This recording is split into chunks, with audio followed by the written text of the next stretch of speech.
Welcome to RC View Training, Assigning People to Shifts. In this training, we will cover the following topics: how you can assign people to shifts and how you can sign yourself up to shifts. Let's take a look. Here is my dashboard. Right now, I am a manager, so let's double check that I am regional leadership. So in this context, I could be a scheduler.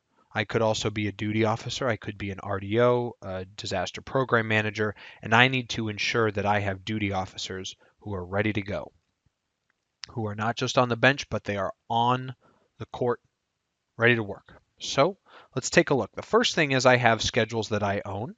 We see here Bibb County, Georgia. I have my duty officers, myself, and I have my good friend Donna Lee. Let's go into Bibb County, Georgia. I see my duty officers. I see my backup. I'm going to go into the roster here. Let's add, maybe I'm short on a duty officer. I'm going to add another one here. I'm going to add, we'll go ahead and add Jono. We'll make Jono a duty officer. I go over here into rostering. What we have is now a roster view of my schedule. We know that I have certain shift blocks, a recurring pattern. You see these windows? That's different shifts based on the schedule and the routine and the pattern that we set up in the Details tab. So we can double check that by going to under Resources. We check Details for the counties that are covered. We checked Resources for the right people, and we go into Structure. We need to continue with the unsaved changes. And again, here I can check, I have a 4-hour shift pattern starting at 6 p.m. So I go over into rostering. I'm going to expand this, and the way I assign someone to a shift is very simple. I click,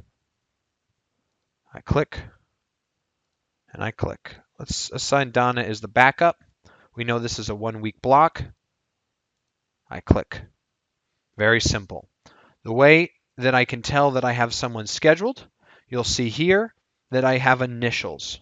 Over time, these colors will start to change based on whether we are at our threshold of needed people for a shift.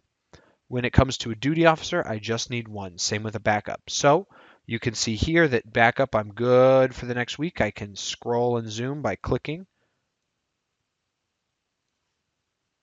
And then I have LB, JA, the initials of the individuals who are scheduled.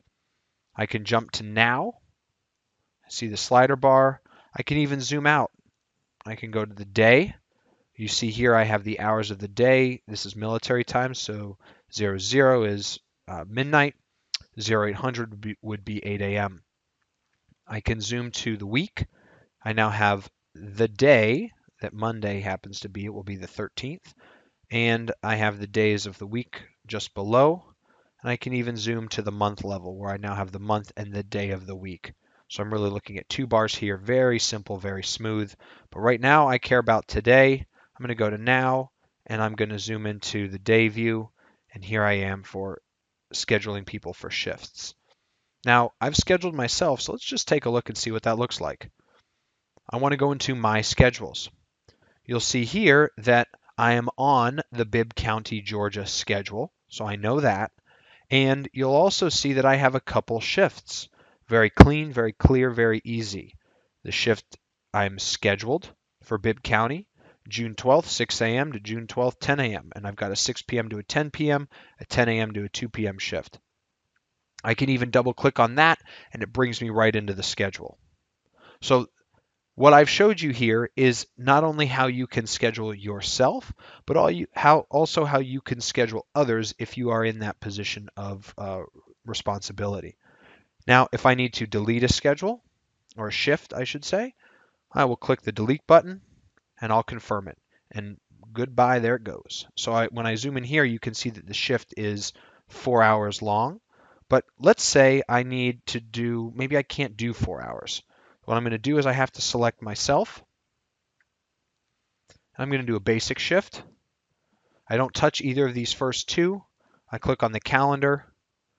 Let's say I'm going to schedule myself for the 13th, and I know that I can work from 2 o'clock p.m. I always like clicking right on the day because it's a nice little short code. And then I can work till 3:30. So let's do that. I can only do an hour and a half. That's okay because I'm a duty officer. Somebody else is going to help cover me.